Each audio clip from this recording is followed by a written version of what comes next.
Hello and welcome back to Mr. Powers Teaches. What are we doing? Probability and stats. All right.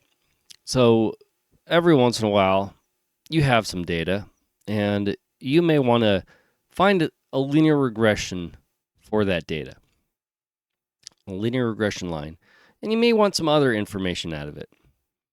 What do you do? Okay. So let's pretend like I got some data. I took this data off the internet somewhere where it compares high temperatures with, I think, how many bicycles are traveling during the day. All right, so we got the Brooklyn Bridge.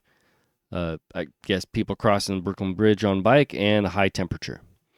I copied 30 of those, copy and paste, right into GeoGebra. I'm using the classic spreadsheet view.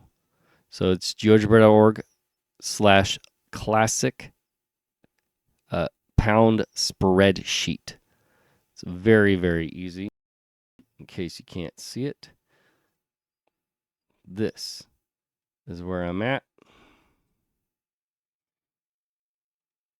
Right there. Okay.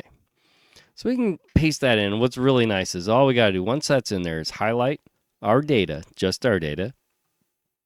It looks like I got 29 values. I thought I got 30. 29 is going to be fine.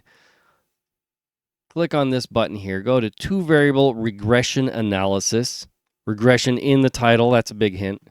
And there we go. And it'll automatically give us a nice little dot plot. We can rearrange our windows a bit if we like. And then we can go ahead and say, you know what? I want to do a linear regression. So click down here, regression model, and I'm going to click on linear. Oh, it's beautiful. So there is our linear regression line, y equals 64.2x minus 1644.2. And if I wanted to say, okay, well, you know what?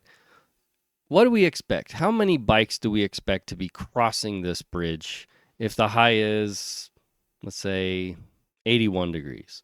So now I can go ahead and type in 81 for x, and this is our predicted numbers of crossing. Y would be 3,556. And we actually have one here, right? Where is this? 81, 3008. So let's see here. 81. We're not a lot in the 80s. Oh, that would have been this one. And we could try 75. We'd expect 3,200. Here's a 75. We had this value here. Okay. So we can do that. Now, what about... what else can we get from this? We can click on this value here where it says show statistics. And once we do that, we get this other view. You know what? It just occurred to me. I could probably make font 16. That's really not bad. I think we'll leave it alone. Okay. Anyway.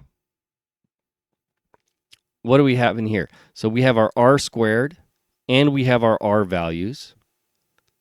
Those are really useful values. So those are in here. Correlation coefficients. And we can click on this where it says scatter plot. We can look at instead the residual plot. And there's our residual plot. And for some reason that sometimes sticks around. Scatter plot residual.